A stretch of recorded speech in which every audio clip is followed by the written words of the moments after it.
Hello दोस्तों, आज हम मूवी एक्सप्लेन करेंगे जिसका नाम है डबल आई स्मार्ट। और ये मूवी आपको ज़रूर पसंद आएगी। So without any wasting time चलिए आते हैं अपने मेन थीम में। दोस्तों, कहानी की शुरुआत में हमें शंकर की बचपन के दिनों को दिखाते हैं, जिसमें शंकर अपनी माँ के साथ रहता है और इस दुनिया में उसकी माँ के सिवा कोई नहीं है। वो अपनी माँ को चंपा कहकर बुलाता है और चंपा के जो पति जो है उसे छोड़ गए थे, इसलिए चंपा जो है अंदर ही अंदर रोती रहती थी और अपने दुखों को किसी से बताती नहीं थी, जो कि उसके बहुत सारे अंदर ही अंदर दुख काटे, लेकिन वो जरा सा भी अपने दुख किसी को जाहिर नहीं करने देती। शंकर में इस दुनिया में सिर्फ अपनी माँ के सिवाय और कोई नहीं था और चंपा चाहती थी कि उसका बेटा बड़ा होकर एक बहुत बड़ा आदमी बने। इसके बाद दूसरा सीन दिखाते हैं जहाँ पे हमें बिग बुल नाम के एक गैंगस्टर को दिखाते हैं, जो कि वो एशिया का सबसे बड़ा गैंगस्टर होता है। उसे पुलिस भी तलाश कर रही होती है, लेकिन आज तक पुलिस उसे पकड़ नहीं पाई है। वह एशिया में पूरे स्मगलिंग का काम करता है और सारे जो भी गैर कानूनी अपराध होते हैं सारे उसके अंदर ही होते हैं बिग बुल के। लेकिन हम एक दिन देखते हैं बिग बुल जो है अचानक से बेहोश हो जाता है। जब उसे होश आता है तो उसे पता चलता है और डॉक्टर भी बताते हैं कि उसे ब्रेन ट्यूमर है। उसके पास ज़्यादा से ज़्यादा 3 महीने का समय बचा हुआ है, लेकिन बिग बुल के पास तो कई करोड़ों अरबों के पैसे थे, इसलिए वो दुनिया के सबसे अच्छे डॉक्टरों को दिखवाता और बुलवाता उन्हें। लेकिन सारे डॉक्टर यही जवाब देते कि तुम्हारे पास सिर्फ 3 ही महीना बचे हुए हैं। तभी हम देखते हैं इंडिया का एक थॉमस नाम का एक डॉक्टर आता है और वो डॉक्टर कोई बिग बुल का इलाज करने के लिए नहीं बल्कि कोई सजेशन आइडिया देने के लिए आ रहा होता है। उन्हें अपने आइडिया बताता है कि बिग बुल भाई साहब, हम आपकी जान बचा तो नहीं सकते, लेकिन हाँ हम आपकी मेमोरी को ज़रूर बचा सकते हैं, जिसपे आप दूसरे आदमी के शरीर में जिंदा हो सकते हैं। बिग बुल को कुछ समझ में नहीं आता है, तभी वो आदमी पूरा एक्सप्लेन करता है दरअसल आपकी जो मेमोरी है हम वो मेमोरी किसी दूसरे आदमी में ट्रांसफ़र कर देंगे। उस मेमोरी आपकी मेमोरी जो है 3 दिन के अंदर उस आदमी के दूसरे आदमी के दिमाग में चला जाएगा, जिसमें आप ज़िंदा रह सकते हैं और आपके आइडिया भी रह सकते हैं उसमें ज़िंदा। और जो दूसरा आदमी होगा वो 4 दिन के अंदर उसकी भी मेमोरी गायब हो जाएगी, जिससे अब आसानी से दूसरे के शरीर में आप ज़िंदा रह सकते हैं। बिग बुल को ये आइडिया बहुत पसंद आता है और वो कहता है कि ऐसे आदमी को ढूंढ के लाओ। थॉमस कहता है कि ऐसे आदमी की ढूंढने की ज़रूरत भी नहीं है, क्योंकि ऐसा आदमी हैदराबाद में है जिसका नाम है स्मार्ट शंकर और उसके ऊपर ऑलरेडी परीक्षण भी किया गया है। लेकिन स्मार्ट शंकर एक हैदराबाद के स्मार्ट होने के साथ साथ एक बहुत बड़ा वो चोरी चकारी और लफंगई गिरी में जरा सा भी पीछे नहीं था।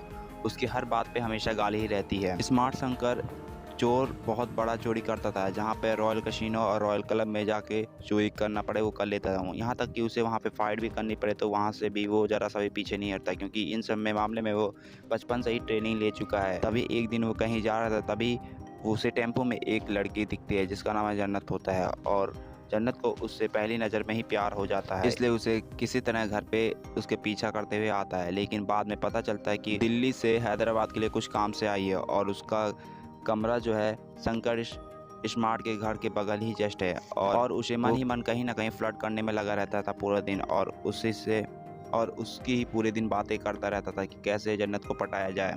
अब एक दिन जो है रॉयल कैसीनो में चोरी करने जबर स्मार्ट गया होता है, लेकिन उस कैसीनो में जो है जन्नत जो है मैनेजर के पोस्ट पे थी। वहाँ पे वो फाइट उनकी होती है, लेकिन मैनेजर जो है यानी कि जन्नत उसे डबल स्मार्ट शंकर को पकड़ लेती है। लेकिन डबल स्मार्ट शंकर तो मास्क पहना हुआ था, इसलिए उसे ज़रा सा भी पहचान नहीं पाती है और वो उनसे फाइट करके अंत में पैसा लेकर वहाँ से भाग जाता है। डबल स्मार्ट शंकर जन्नत की जो है मैनेजरिंग की पोस्ट है, इसलिए वो चोर को भी नहीं पकड़ पाए थे, इसलिए उसके ऊपर काफ़ी जिम्मेदारी थी, इसीलिए उसे इस पोस्ट से हटा दिया था और जॉब से भी हटा दिया था।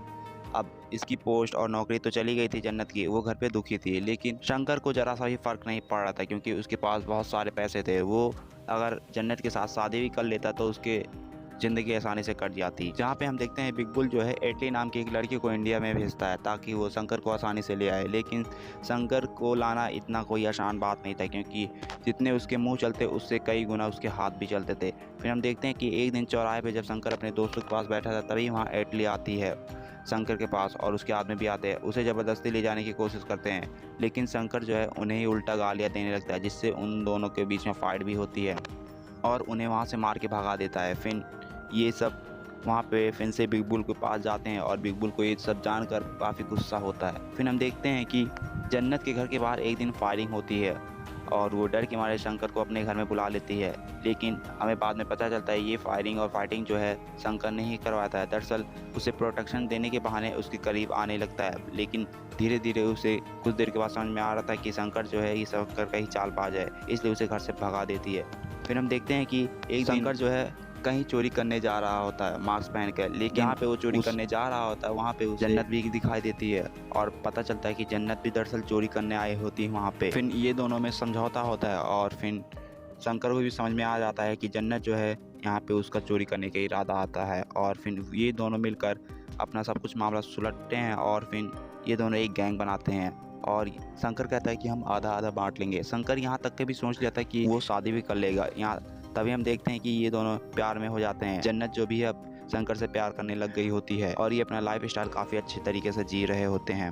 आज सब कुछ ज़िंदगी में सही चल रहा था। हम फिर देखते हैं बिग बुल को, जहाँ पे उसके पास ज़रा सा भी समय नहीं था। उसके पास सिर्फ मात्र 3 महीने थे और उसमें से कुछ महीने तो अब ख़त्म ही हो चुके थे। इसलिए वो इंडिया आता है और सीधा शंकर को पकड़ता है और सीधा लैब में लेके जाता है। और शंकर को जब होश में आता है और बिग बुल को जब देखता है तो उसे हैरान हो जाता है, क्योंकि वो कहता है कि ये बिग बुल वही आदमी है जिसने मेरी माँ और पापा को मारा था और बचपन में मुझे भी गोली मारी थी। दरअसल बिग बुल की माँ जो है चंपा जो है वो काम करती थी बिग बुल के घर पे, जहाँ पे उसके पिताजी को बिग बुल ने मार दिया था और ये सब मारते हुए उसकी माँ ने देख लिया था। बाद में वो चंपा को मारने की कोशिश कर रहा था, लेकिन उसकी माँ उसे लेके भाग जाती है शंकर को और शंकर को इसने गोली मारी, लेकिन शंकर नहीं मारा था। जब ये सब कहानी उसे बिग बुल को बताता है तो बिग बुल को ज़रा सा भी याद नहीं होता था, क्योंकि उसने बचपन में कई सारे मर्डर केस वगैरह किए थे। फिर हम देखते हैं कि इससे पहले शंकर कुछ करता, उससे पहले उन लोगों ने शंकर के इंजेक्शन दे दिया था जिससे वो बेहोशी के मोड में आ रहा था। फिर हम देखते हैं डॉक्टर थॉमस आता है और वो सारी प्रक्रिया बताता है बिग बुल को कि कैसे हम तुम्हारी मेमोरी को कॉपी करेंगे। यहाँ तक कि बिग बुल को ये भी बताता है कि हम तुम्हारी मेमोरी को कॉपी कर रहे हैं ताकि तुम्हारी मेमोरी भी तुम्हारे अंदर भी जिंदा रहे और शंकर के अंदर भी वो ले आए, ताकि 4 दिन के बाद पुराना शंकर भूल जाए और एक नया बिग बुल जिंदा हो। बिग बुल जो है ये बात शंकर को ही बता देता है। फिर हम देखते हैं बिग बुल के वहाँ जाते ही वहाँ पुलिस आ जाती है और वहाँ पे छापा करने लगती है और वो शंकर को फिर से ले जा, और उस पुलिस वालों को भी पता होने लग गया था कि ये डबल स्मार्ट शंकर को बिग बुल के रूम में मेमोरी चेंज की जा रही है, इसीलिए उसे लेके जा रहा था। और वो लोग कहते हैं कि इतना खतरनाक आदमी होते हुए भी ये लोग कैसे यहाँ पे इसे ले आए। तभी हम देखते हैं वो लोग पुलिस वाले उसे लेके जाने ही वाले थे, इससे पहले बिग बुल की गैंग आ जाती है और बिग बुल की गैंग जो है काफ़ी खतरनाक होती है और उस पर हमला करती है और उन्हें तबाह कर अंत में शंकर को ही बचा लेते हैं और शंकर को अपने पास रख लेते हैं। लेकिन हम देखते हैं कि वो कभी कभी स्विच होके बिग बुल भी बन जा रहा था और कभी कभी शंकर भी, इसलिए वो सीधा जन्नत के पास जाता है और जन्नत के पास जाते ही उसे प्यार करने लगता है। और फिर जन्नत के पास जैसे ही जाता है वो कभी कभी बीच में बिग बुल भी बन जा रहा था, लेकिन जरा सा भी उसे समझ में नहीं आ रहा था जन्नत को, इसलिए वे पुलिस के हवाले कर देती है शंकर को। और पुलिस भी यही चाह रही थी कि शंकर जो है हमारे पास आ जाए। फिर पुलिस वाले भी जानते थे कि बिग बुल बहुत खतरनाक और कितना गैंगस्टर आदमी है, इसलिए शंकर के जरिए उसके मेमोरी में था, इसलिए शंकर से कभी कभी बिग बुल भी बन जा रहा था। इसलिए पुलिस वाले उससे काफ़ी कुछ पूछताछ करते हैं जिसमें वो सब कुछ बता देता है पुलिस के बारे में, और यहाँ तक कि बिग बुल बन के वो उसका अकाउंट का पासवर्ड भी चेंज कर देता है, जिससे पुलिस वालों को काफ़ी मदद हो जाती है। और फिर हमें पता चलता है कि जन्नत कोई आम आदमी लड़की नहीं है, बल्कि वो कोई इनकम टैक्स डिपार्टमेंट में आई थी, यहाँ तक कि इसलिए वो मैनेजिंग का पोस्ट बनी थी बिग बुल के रेवन कलीबो में, ताकि उनका पता कर सके। और फिर हम देखते हैं कि बिग बुल को जन्नत को पकड़ के बिग बुल के गैंग वाले लेके चले गए हैं। हाँ तो दोस्तों वीडियो काफ़ी लंबी हो रही थी, इसलिए इसका सेकंड पार्ट मूवी का नेक्स्ट वीडियो में आएगा गाइस। तब तक गाइस आप हमारे इस चैनल को लाइक और सब्सक्राइब कीजिएगा guys. Thank you guys, bye bye, see you again guys. हाँ तो दोस्तों अगर वीडियो पसंद आए तो एक लाइक और सब्सक्राइब कीजिएगा guys. Thank you guys, bye bye, see you again guys.